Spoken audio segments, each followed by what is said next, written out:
Bom dia, quarto ano, como vocês estão? Espero que estejam todos bem em casa, se cuidando. Hoje a gente vai iniciar mais um capítulo, né? O sexto capítulo aí do volume 3 da apostila, que tem como título A Mão de Obra Imigrante no Brasil. Então a gente vai começar a entender, estudar um pouquinho sobre os ambientes em que esses imigrantes se instalavam quando chegavam ao Brasil, né? Que ambientes eram esses, né? A gente vai aprender a identificar que ambiente era esse. A gente também vai estudar um pouco sobre a modernização dos centros urbanos, né? Geralmente esse ambiente aí que eles se instalavam ficavam próximos de centros urbanos, né? Então a gente vai entender um pouquinho sobre isso, sobre esses imigrantes que chegavam até o nosso país, o Brasil, né? E também a gente vai conhecer os diferentes tipos de trabalho que exerciam no campo e na cidade e como esses imigrantes eles contribuíram para a modernização dos centros urbanos também, tá? Então, esse capítulo vai ser bem interessante, a gente já estudou aí no capítulo anterior sobre os africanos, né, que faz parte aí de um povo muito importante para a formação da nossa sociedade. A gente estudou sobre os imigrantes europeus que vieram para cá, né, para o nosso país, trabalhar nas lavouras de café, como assim como os africanos também. Estudamos um pouco sobre os caminhos do café no Brasil. E esse a gente vai estudar um pouco sobre a mão de obra imigrante no Brasil, tá? Então peguem a apostila de vocês, abram na página 20 e vamos lá. Mas antes da gente começar os nossos estudos, a gente vai prestar atenção nessa imagem de abertura do capítulo, né? Estão sendo representados aí trabalhadores, né? Construindo aí uma calçada. Então aí estão sendo representados calceteiros, né? Que são essas pessoas que trabalham construindo essas ruas, essas calçadas.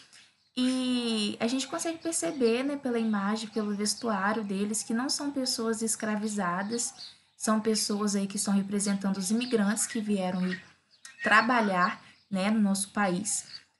No caso, aí, eles estão trabalhando no centro urbano, né? E a gente então vai entender, né, fazer relação um pouquinho sobre essa imagem com o capítulo anterior que a gente estudou, né? Que a gente estudou sobre essa vinda de imigrantes para trabalhar, né, nas lavouras de café. Então a gente vai começar a entender também que esses imigrantes não vinham também somente para trabalhar nessas lavouras de café.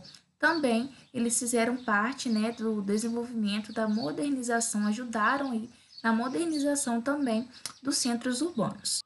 E percebam que eles estão calçando uma rua muito conhecida, né, pelos brasileiros, uma rua bem famosa, e a gente vai entender um pouquinho sobre ela também durante esse capítulo, tá bom?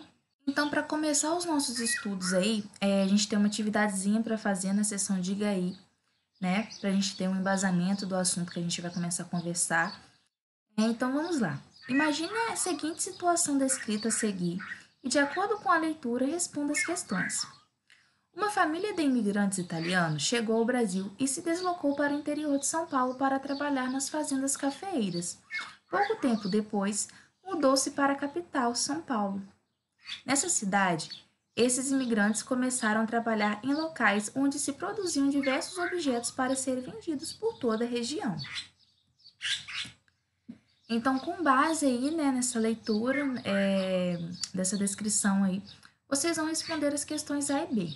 Questão A. Que locais são mencionados no texto? Não necessariamente, tá, pessoal? Somente aí, ou uma capital, ou uma cidade, tá? Os locais que são falados nesse texto. Quais são os locais que são citados aí? Vocês vão escrever. E questão B. Que imagem representa o ambiente de trabalho encontrado nas cidades? Então, é a primeira imagem em uma plantação, ou aí a segunda imagem, né, aparecendo aí, representando uma indústria, no caso. Então, qual imagem está representando um ambiente de trabalho que a gente encontra na cidade? A primeira imagem da plantação ou a segunda imagem da indústria? Então, vocês vão marcar um X na imagem correta. Então, agora a gente vai começar a entender sobre os imigrantes e a modernização das cidades. No capítulo anterior, a gente viu que muitas vilas e cidades foram surgindo em decorrência das lavouras cafeeiras, né? Muitos imigrantes vieram para o Brasil trabalhar. E com isso, então, foram aumentando a população urbana, né? Foi crescendo essa população urbana.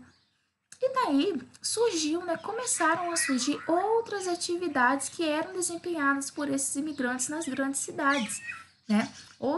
Surgiu necessidade de desempenhar essas atividades, né? Então precisava de pessoas para trabalhar em indústrias, né, em fábricas, em prestações de serviços, em compra e venda, enfim, precisavam de pessoas para trabalhar nessas áreas, né? Porque de acordo com que as necessidades foram surgindo, de acordo com que as cidades foram aumentando, né?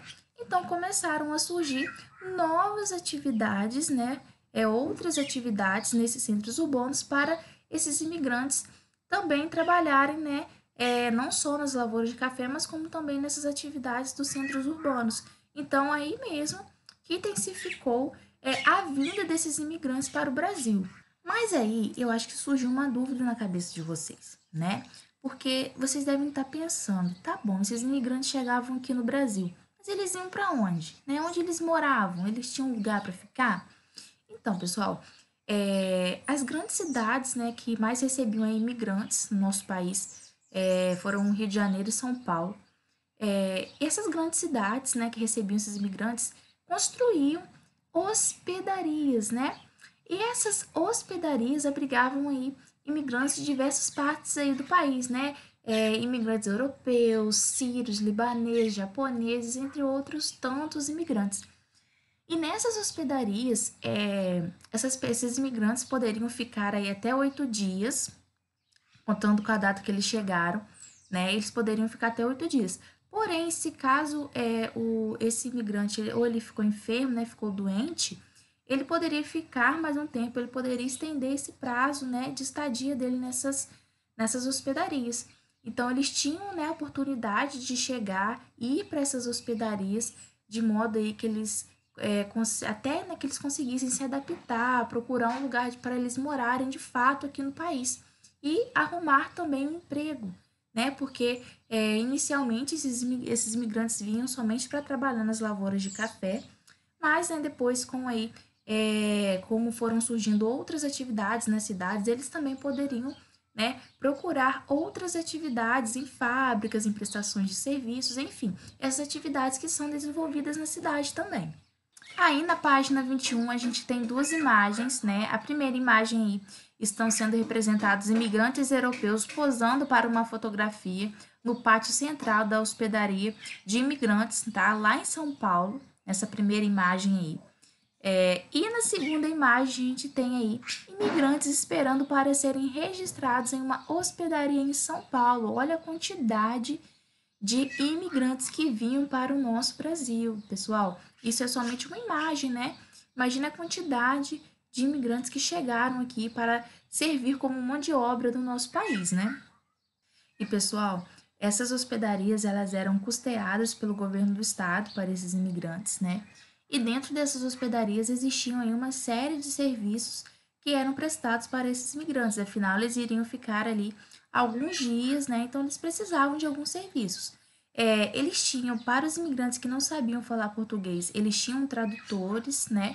Que auxiliavam eles a traduzir, né? O que os portugueses aqui a língua portuguesa, né, para eles, porque eles precisavam procurar emprego, então eles precisavam falar a língua aqui do Brasil, né? Eles também tinham serviços aí de barbearia, né, para que eles também pudessem cuidar da aparência, cortar o cabelo, né, parar a barba, enfim. Também tinha um dormitório, né, logicamente, para eles conseguirem passar a noite aí para dormir. Tinham também um refeitório para eles almoçarem, jantarem, enfim, para ter a refeição aí diária deles. E também eles tinham a enfermaria, né? Caso alguém passasse mal, ficasse doente, tinha ali o serviço de enfermaria para ser prestado para ele. Aí na página 22 nós temos duas imagens, né? A primeira imagem está representando aí um barbeiro fazendo a barba de um imigrante e ao lado nós temos uma imagem de imigrantes recebendo a ficha de alimentação, né? Para eles conseguirem ir fazer a refeição deles, tá bom? Nessa hospedaria. Aí logo abaixo no quadrinho Você Sabia?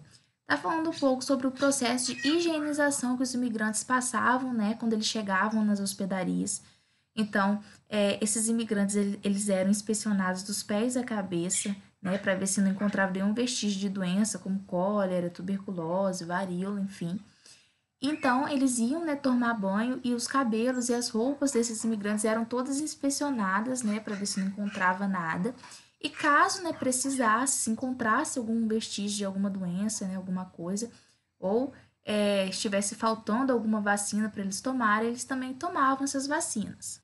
Virando aí na página 23, na seção Eu Cidadão, vocês têm algumas atividades para fazer. Na questão 1 aí, está pedindo para vocês lerem as fotografias e identificar os serviços que são oferecidos para os imigrantes instalados nas hospedarias.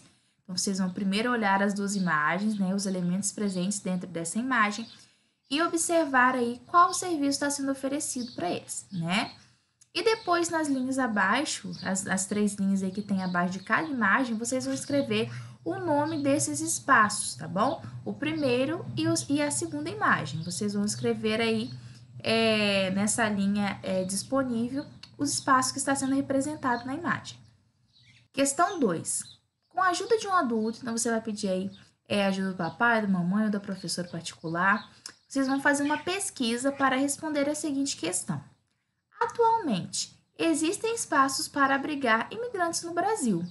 Qual é a diferença entre esses espaços e as hospedarias para imigrantes do passado? Então, vocês vão comparar aí esses espaços atualmente e os espaços do passado, fazer essa comparação e escrever aí a diferença entre eles. E como a gente viu no nosso capítulo anterior, as ferrovias tiveram grande importância aí no transporte do café, né, a partir aí do meio de transporte conhecido como trem. Esse café ele passou a ser transportado de uma maneira mais rápida, conseguiu-se levar aí, transportar uma quantidade maior de café e também de uma maneira mais segura, né? E a gente vai começar a perceber também que essas ferrovias não eram importantes somente para o transporte do café. Muitos imigrantes também utilizavam esse meio de transporte para chegar até as hospedarias. Então, eles saíam dos portos, que é de onde eles chegavam, né, dos navios, e eram transportados, né, para essas hospedarias através, né, dos trens pelas ferrovias, tá bom? E dessas ferrovias, né, dessas hospedarias, eles também poderiam, né, ser transportados aí até as lavouras cafeeiras, né? E muitas pessoas, né, muitos imigrantes que vieram para o nosso país, o Brasil, começaram também a trabalhar nas construções dessas ferrovias, né? Muito importante também, foi outro trabalho que surgiu, né? Necessidade de ter esse trabalho. Então, eles utilizavam aí, né, o trabalho desses imigrantes na construção dessas ferrovias também. E nós temos uma linha ferroviária muito conhecida, né, no nosso país, que ficou conhecida como Central do Brasil. E essa linha, ela interligava aí, né, os estados de Minas Gerais, São Paulo e também do Rio de Janeiro. Então a gente viu que muitos imigrantes vieram para o Brasil para servir como mão de obra, para trabalhar aqui, né? Vieram imigrantes de diversas partes do mundo. A gente viu também que houve um enriquecimento muito grande gerado pelas lavouras cafeeiras, né, no nosso Brasil também. E a gente viu que lá no nosso primeiro capítulo ainda, que muitas vilas e cidades foram surgindo, né, em decorrência aí dessas lavouras de café, do que a produção de café ia aumentando, e foram aí também surgindo outras atividades nas cidades, né, de acordo com as necessidades que iam surgindo aí de ter trabalhos nessas áreas, né, porque tinha aumentado muito o número de habitantes nas cidades, então precisavam de serviços serem prestados ali, né, serviços envolvendo a questão industrial, a questão de prestação de serviços, enfim, né? Então a gente viu que tudo isso ajudou a modificar tanto os espaços das cidades como também os espaços rurais, né? Os espaços urbanos e os espaços rurais foram modificados devido a esses acontecimentos. Virando aí na página 24, na seção Interpretando, tem mais algumas atividades para vocês fazerem. Primeiro aí nós temos uma imagem que está representando uma obra de Tarsila do Amaral. Tarsila do Amaral ela fez essa obra, né, após uma viagem de trem ao Rio de Janeiro e também Minas Gerais. Então, nessa pintura, ela está retratando aí, representando os cenários rural e urbano, tá bom? Então, a respeito aí da obra, responda as questões. Questão A. Essa obra representa o cenário urbano e rural. cite elementos que caracterizam o espaço urbano. Então, tudo aquilo que vocês identificarem como elementos do espaço urbano, vocês vão registrar aí para mim na questão A. Questão B. Inspire-se no estilo da obra de Tarsila e desenhe os meios de transporte da cidade onde você vive. Então, você vai pensar aí nos meios de transporte da sua cidade e você vai desenhar no estilo em que Tarsila do Amaral desenha suas obras, né? Esse estilo aí com umas figuras geométricas, né? Bem aí desenhadinhas, coloridas, muito coloridas. Então, vocês vão registrar aí o desenho nesse quadradinho aí, né? Disponível na apostila. E por último, vocês vão aí fazer a questão C, tá bom? Lá da página 25, que está falando assim: quais são as diferenças entre o transporte e a vida urbana da cidade onde você vive e os que foram representados na obra de Tarsila do Amaral, tá bom? Então, você vai ver essa diferença aí do transporte da vida urbana da obra de Tarsila do Amaral e relacionar aí com a diferença, né, da cidade onde você vive, tá bom? Então, você vai responder essa perguntinha aí no caderno ou você pode responder aí no espaço em branco da apostila, tá? O que você preferir. Se for responder no caderno, lembre de colocar o cabeçalho, a data e a página da apostila, tá bom? Então, essa foi a nossa aula de hoje. Eu espero que vocês tenham gostado. A gente fez até aqui, né, a questão C da página 25, tá bom? Lembre de anexar a foto das atividades concluídas no portal Positivo On para te livre corrigir. Beijão para vocês e até a próxima aula, tá? Tchau!